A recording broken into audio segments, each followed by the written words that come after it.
guys, welcome back to my YouTube channel. My name is Olwetu and I am a teacher in Taiwan.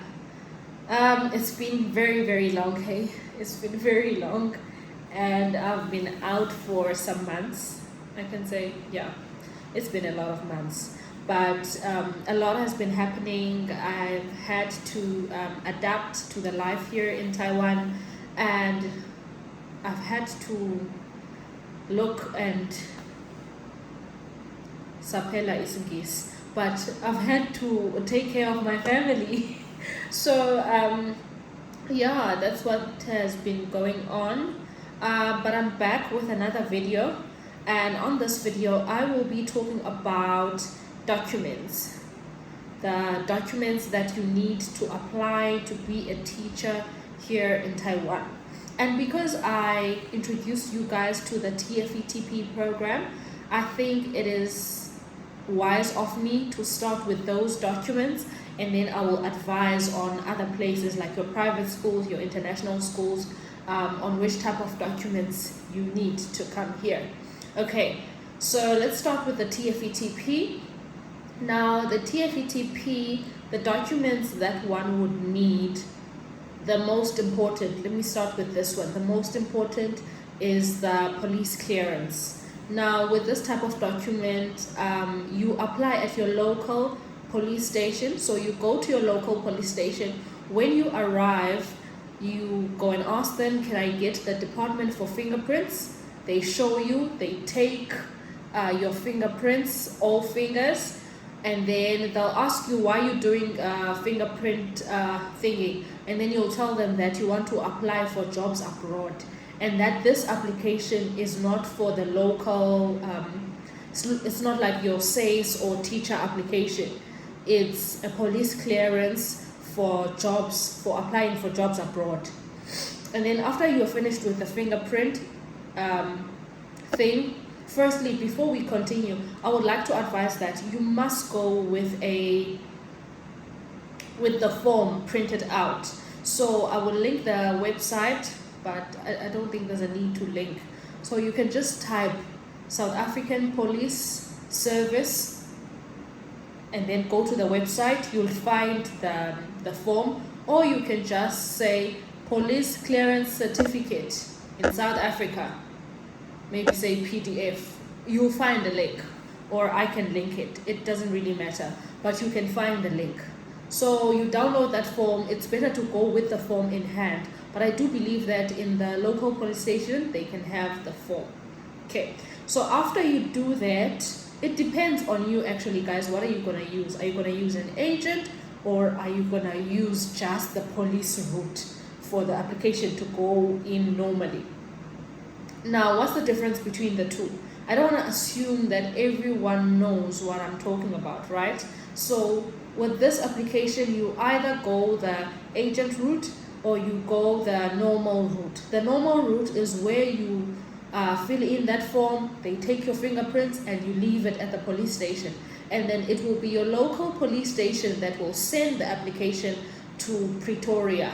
And you will wait for an SMS from your local police station again to say your police clearance certificate has arrived, you can come collect. But if you go the agent route, the agent will send you the form, the police form that you need to fill out and go with to the police station. And then when you get to the police station, you take the form, you don't leave it there, you just tell them that I'm going to post it on my own. I'm going to send it to Pretoria on my own. They'll give you the form back with your fingerprints, with a stamp from them and a signature from the local police station. What you do though, what you can do is pay 160 rands. I think it's still 160. I'm not sure. Maybe it has been updated now, but last time I checked it was 160. So you pay that amount, 160, and then you take the proof of payment, or you deposit to the account that's shown on the website. On the website, they will show you which account to pay to on the South African Police website.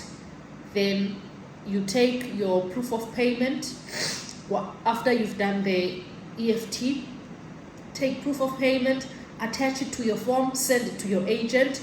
if you are doing it via an agent. If you're doing it via the police station, and then you just leave your form and they'll take care of everything. So if you're doing the agent route, when it gets to Pretoria, your agent will inform you, and your agent will take care of everything. Now your agent will only tell you when the form, like when the certificate is ready. And this costs, the agent one, this costs anything from 2,000 rands to 3,000 rand, depends on the agency. And I know some good agencies, some are expensive, some are quite cheap. Like I've had different experiences with agencies, but I've never went the normal route. So if you are going to go the normal route, I don't know, please don't ask me about it, because I really don't know. I've never done the normal route. So major thing here in Taiwan, police clearance. Number 2, you must have a copy of your degree certificate.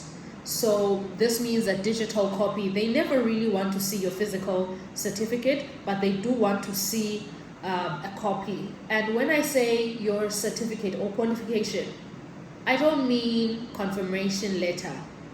I don't mean academic record. I mean your qualification, your certificate that shows that so-and-so graduated in this and that degree on this date. They wanted that kind of certificate. And you need to have a digital copy of it. I don't remember anyone saying they wanted a physical copy when they got here. So they want that kind of certificate. Now, if you're going to work in a public school, this document, you don't have to do anything. Like your degree or your honors or your master's, you don't have to do anything. You just need a color copy, a well-scanned colored copy. It can be black and white, it can be color, it doesn't matter, as long as it's very clear. You don't need to authenticate, you don't need to do anything. The only thing that you need to do if you're going to work in a public school with the TFETP program or other programs, Teach Taiwan or other programs, Foresight and all these public school programs, the only thing that you would need is a police clearance. And even a police clearance, you don't get to, I guess this way guys.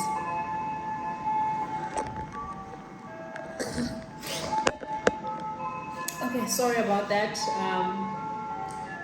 The bell is ringing here at my school. Sorry about that. Do we wait for it to end? I think so. But what I was saying is that with the police clearance, you just need the police clearance to arrive. You don't need to authenticate or apostle or send to another office. After the Criminal Records Center in Pretoria is done with it, then they can send it to you, or your agent can send it to you. You just scan it, a very clear copy, and you send the documents. That's if you're going the public school route. So if you are a teacher with a B.Ed, you are not a teacher but you have a PGCE, your degree and a PGCE. I'm not sure, guys, about people who have diplomas. Please don't ask me, please. I am not sure about people who have diplomas and PGCE and TEFL. I am not sure. I recently came across a person who is working as a teaching assistant but is from Swaziland. She told me that she got in as a teaching assistant. She has a diploma. So you can try it out. You can actually try it out. But for you to try it out, you're going to need a police clearance. So, Jay, you must know that one. You're going to need a police clearance. We cannot just tell you that they're going to accept you. They're not, because these things are not always as is. I can't say because they accepted the lady from Swaziland, they can accept someone from South Africa. I did initiate asking them, but no one answered my question. They just said they take a bachelor's degree.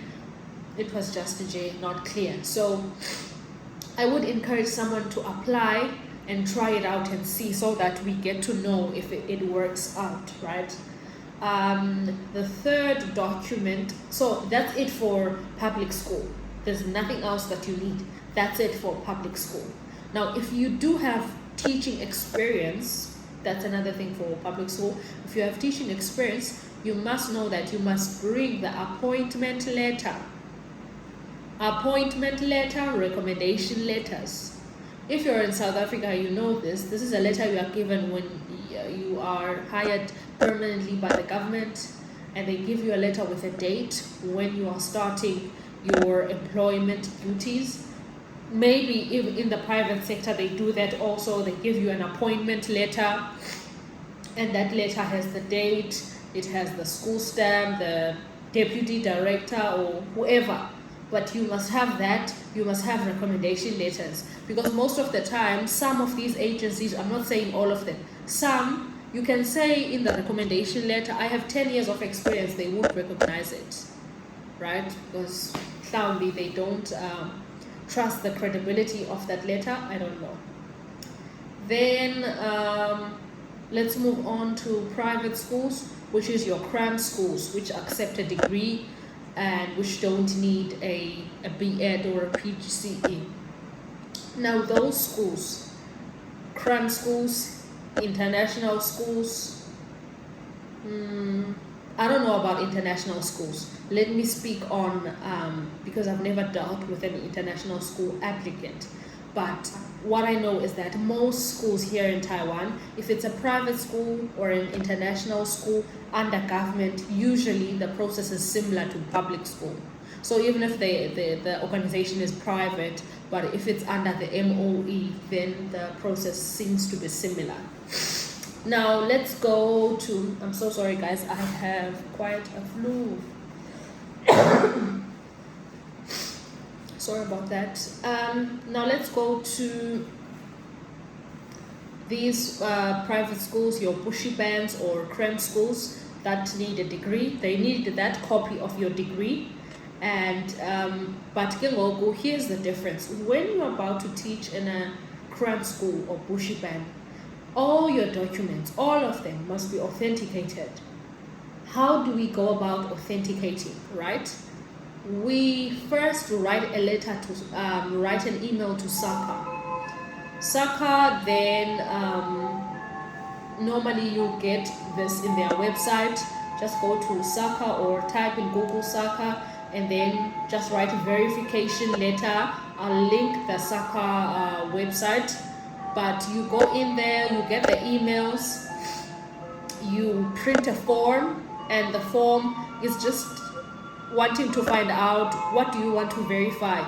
Want to verify my degree, so you put in your details, you put in the number of qualifications. If you have 2 or 3 qualifications, you list them all, and then you attach copies of your degree.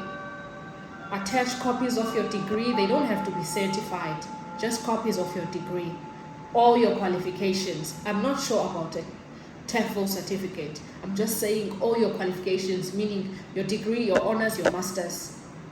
And then once you do that, you write SACA an email suggesting that you want a verification letter. It doesn't have to be even long. You just want a verification letter. You write a subject line. They'll tell you on the website what to write on the subject line, and then you need to attach the form that you filled in with your details and your qualifications, and then you wait. I get the waiting is real with SACA. I would suggest that you follow some Facebook groups that have other email addresses that are not in the website. They'll tell you that email this and this and this person. So join those Facebook groups because they're gonna help. So you email, you CC those people that you've seen people say that these people are helpful. You CC those people, and then you wait 2 weeks, sometimes 1 week, 3 weeks. You wait. When SACA gets back to you, they'll give you a quotation with a draft letter, but you can't print it, the letter. So it's written draft, so you can't do anything. They're just showing you that we found your qualification to be authentic. And then they'll tell you to pay 610 if it's your first time. If it's your second time doing it, you'll pay 100 Rand for a reprint. Then when you pay, they'll give you the reference, the account number, where to pay. You'll pay that using EFT, and then you email the proof of payment to a certain email that they will stipulate in the document or in the quotation. You email to that place and then you wait again. The waiting is real. You wait again. Maybe 2 or 3 weeks you wait again, and then you get your final verification letter. Now there has to be someone to collect that. It's either you are going to collect it or arrange a courier to pick it up at Postnet. I don't know whether they use Postnet Brooklyn or something, but they use a Postnet. So it's either you're going to organize a courier to collect from Postnet, or if you're using an agent, your agent will go and collect for you. And I recommend agents, guys, because they have all this information, especially if it's your first time. I'd rather recommend for you an agent. And then your agent will now take your SACA verification letter from the Postnet, and they will take it to DERCO. DERCO is the Department of whatever. DERCO, guys, but it's called DERCO. I forgot where to. I think it's international relations and whatnot. So they take it to that office, and then when they arrive there, most probably your police clearance would be out also by that time. So your police clearance and your SACA letter, it's preferable they go together so that they come out together. So your agent will pick up the PCC, pick up the letter from SACA, and then they both go to DERCO. When they arrive in DERCO, they will be authenticated. They stay 8 weeks, 8 or more, sometimes 6, I don't know. It depends on the timeline of DERCO. But sometimes you will do it, it's 6 weeks, sometimes it's 8 weeks. But DERCO takes a long time, so you need to be prepared for that. And then what else? They come back from DERCO. After coming back from DERCO, they go to the Taiwan, Taipei liaison office, which is the Taiwan embassy. And then they go there to be authenticated again by the embassy. And they stay about a week. Yeah, a week, close to a week. 5 days, or maybe even more than that, maybe 7, I don't know. But they stay for a short amount of time. It's not as long as your DERCO and your SACA. And then after that you are finished, you can now apply for private schools or cram schools. So my suggestion is, when applying for jobs with private schools, have your applications already submitted.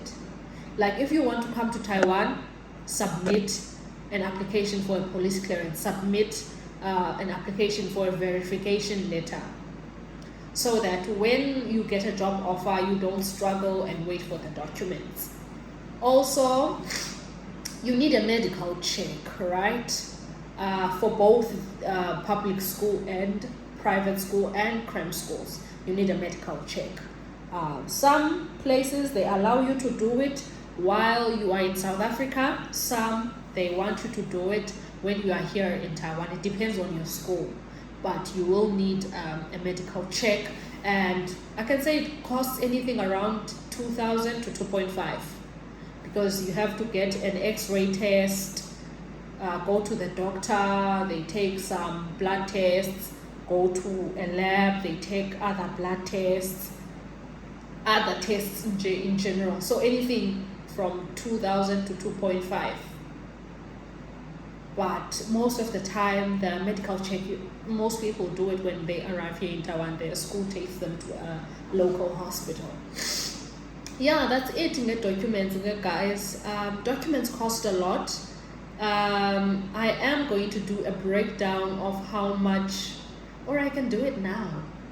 Yes, I can do it now. My PCC was 2,000 rands. My verification was 610, the normal 610. And my, what else? The agent, in total, because I did everything with an agent, let me not just break down into pieces. Because I did everything with an agent, the total amount I paid was 4,700. 4,700, if not 4.8. That's the total amount I paid for everything, for all my documents.